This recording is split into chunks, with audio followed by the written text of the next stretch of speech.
It is Black Figure Friday time. Today we will be learning about Augusta Savage. Augusta Savage was raised in a poor family from Green Cove Springs, Florida.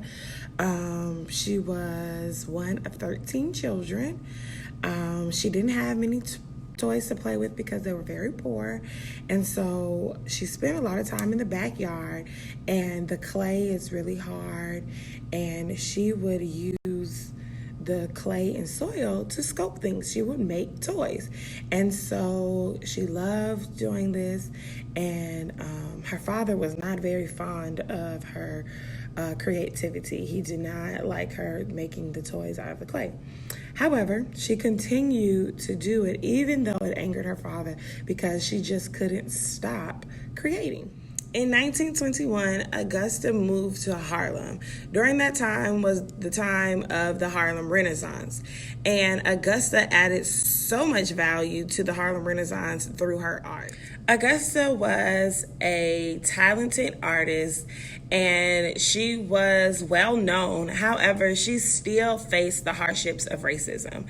She openly fought racial prejudice, and she said that she was not only fighting and standing up for herself, but she was fighting and standing up for future students and future artists. Because she openly fought against racial prejudice in the art world, she was labeled a troublemaker, but she did not let that stop her. She dedicated most of her life to encouraging and teaching young people to follow their passion for art. Augusta felt that her creations would be a part of her legacy, and little did she know they very much were a part or are a part of her legacy. Because she felt so passionate about art, she created her own art school. She founded the Savage School of Arts and Crafts in Harlem. Augusta became the first director of the Harlem Community Arts Center. And during that time in 1937, she received the Commission of a Lifetime. She was asked to create a piece for the 1939 World's Fair. And what she did was she created her most iconic piece. And this piece is entitled Lift Every Voice and Sing. It's also known as The Harp. This piece just encompasses Black people and the Black experience. This was a 16-foot sculpture.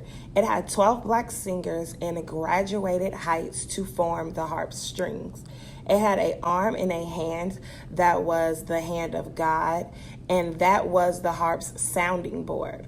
Then the pedal was represented as a kneeling man holding a sheet of music. This was the most pictured sculpture of the fair, and it brought a lot of foot traffic so people can come and see this piece made by Augusta Savage.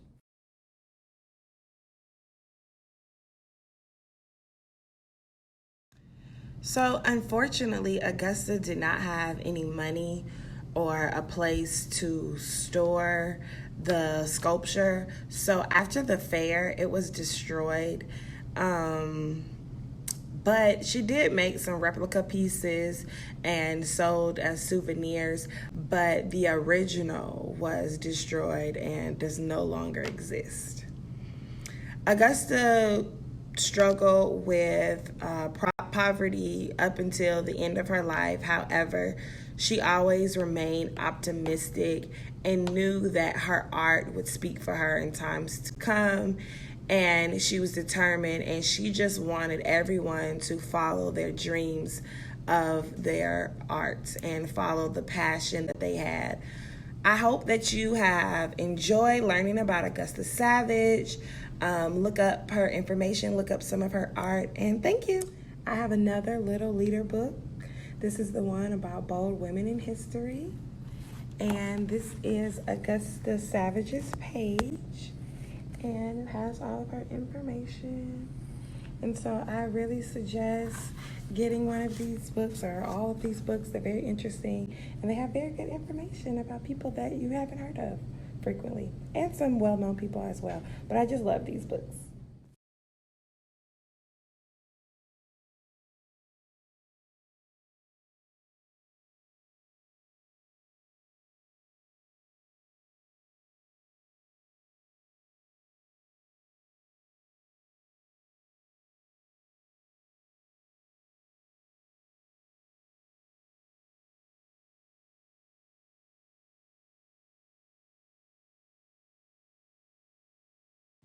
Thank you for taking the time to learn about Augusta Savage with me.